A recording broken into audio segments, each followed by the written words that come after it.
The Wattage Ride, brought to you by the Wattage Coffee Company, located in Caden Cyclery, which also sponsors my team, PAC. And shout out thanks to Ben Williams, who took care of my bike. I was having a problem a couple of weeks ago at a very fair price and great service, of course. Took care of my bike, so shout out to Ben for the good work he does on all the bikes and for the riders and getting them ready for racing and such. Here we are, and you can see that something's askew. I'm not in a large size group. This is going back in time. I'm with Nathan Wainwright, and it's just me and him. There's a dog laying in the middle of the road. It almost looked like a piece of trash. I thought it was a piece of tire or something, but it was just sitting out there waiting for cars and bikes. Anyway, I had a really bad flat, hit a pothole that I didn't see coming, wasn't called out, or I didn't notice it was called out. And it was one of those crunching sounds where you could hear the carbon hit the road as I got a pinch flat, and then I had the most disastrous tire change you can imagine from not having the correct ender, or rather my extender on my old tube, being unable to remove that, and having my replacement tube not be long enough with no extender, but I had a patch kit. Then my CO2 device failed, and Nathan was kind enough to lend me a CO2. Anyway, finally got back on the road, took a shortcut, and was able to catch on to this group. So this group was the third group down the road. So there are two groups ahead of the road. There is the lead breakaway, there is the second chase breakaway, and we are I guess they're the first chase breakaway. We are the second chase breakaway, if you want to call it that. We're the third group on the road. So the first group on the road, as I understand it, was Patrick, was Jeffrey May, and Chad, the owner and proprietor of Cadence Cycling. And then chasing them, was John Summer on my team. The two Windsor guys, Sam and Brent. And then finally, who else was with them? Richard Helberg. And so we were the next group on the road. So just taking a few clips here. There wasn't a whole lot of incentive to sit in when you're the third group on the road. So here for a workout, here to go reasonably hard, and see if we can catch some people up the road that might fall off, or I really didn't suspect that we'd be able to catch them group to group, because typically speaking, when you're in a group behind, there is a reason they are behind, and it is because the people in front are faster and more fit or more motivated. So it's not likely that we were going to catch them. Here we are going through the ranchettes. Just love this little stretch right here. You got this little bend, you're going downhill, you're going fast, over 30 miles an hour, more if you push it, and then a little bit of an uphill. Here's Tomer next to us. Tomer was originally in the group ahead, but had popped off and joined us and contributed to the work here to allow us to go. We had a larger group at one point. I guess we're down to just 4 guys here now at the moment? 5 guys, 4 guys, and a couple of guys that were with us that I think one had a flat tire, and anyway, so just 4 of us here. And it was a real bummer that I popped off so with my flat tire, because I would have liked to, you always wonder, well, what would have happened if I hadn't?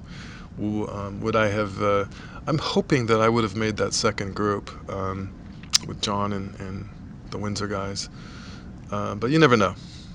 So you don't know if your legs are there or if you would have made the right decision at the right moment. Here we are with the alternative end to the ride because of construction. We're going to take a left here while the normal route is to go straight. And you can see Sam and Brent there with Windsor. They've popped off the back of that second chase group, and they're about to take a shortcut home. And I yelled at them to join us, and thankfully they did join us. They turned around and headed here to join us, so we're just slowing down a little bit to give them a couple of seconds here to catch on with us. And here we are cutting to just a little bit further up the road. There on the left is John with a mechanical flat tire. So 3 of the 4 chasers are now behind us, or rather with us. So 2 of them are with us, and John, of course, being on the side of the road, is behind us. So The only person ahead of us is Richard Hellberg and the three people in the lead breakaway. And here we are making this right-hand turn, which is headed west, and we're going towards the finish here. This is the alternative finish, meaning on like there's some Wednesday night ride that uses approximately the same route, and this is the finish for that particular ride. If you've watched previous Wattage rides, you can see I accidentally sprinted there before. But anyway, here we are making the right turn past the gas station, and you can see behind me that there is now, what, four? There were four plus me, so five. And here we are in the finish, and this is a very interesting finish. So you have basically two hills, and the finish is the sign that's over the top of the second hill. So not Ben, Brent goes here, and I was boxed at the moment he went, so I couldn't respond immediately. I needed to get around and then respond, and I wasn't sure how this was going to play out because we were tired and maybe not so motivated. And are we going to really sprint for the finish? I wasn't sure. But of course, Brent went, and my goal at this point was to just mark him. And there's still a long ways to go before the finish, and I'm hoping that he has kind of burned most of his matches in that attack right there. And so the interesting strategy of this is this downhill going into the... If you're like me, you would want a pack finish. You want it to be very fast so you don't get somebody attacking off this downhill, but you're still sheltered. And then the sprint goes on this uphill. So it's a really kind of interesting, I think, finish from a strategic standpoint. Most of the time in this ride, it's not going to be a huge pack. It's going to be a relatively small group that's going to be angling for the strategy of the wind here. So I'm on Brent's wheel now, and then put in a little bit of a dig to get to the finish here, which is the sign up ahead. And this was for 5th place, meaning the breakaway of 3 stayed away. Richard Hellberg was in between, and we were the people next on the road. So not the wattage ride that I would have wanted, but that sometimes happens. I told Jeff Hall, he was discussing a flat tire he had the other day, and I mentioned to him that I hadn't had a flat tire all year. Of course, I was guaranteed to have a flat tire the next day. So the latex tubes and the GP 4000s have worked out well for me this year, and 25 millimeter tires, so I'll be staying with that. And had a good time on the Wattage ride. Of course, didn't have nearly the numbers, so the main difference on this one was we had a bunch of guys from Dallas Bike Works, and it was great to have them here.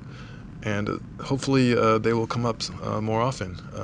They're down near central Dallas, South Dallas, East Dallas, so it's a little bit of a jog for them to get up to McKinney for this ride. They usually do the South ride, which is sort of the mirror counterpart to the Wattage ride. This is arguably the South ride of the North, and so another Wattage ride. We'll see what happens in the future. Until then, checking out.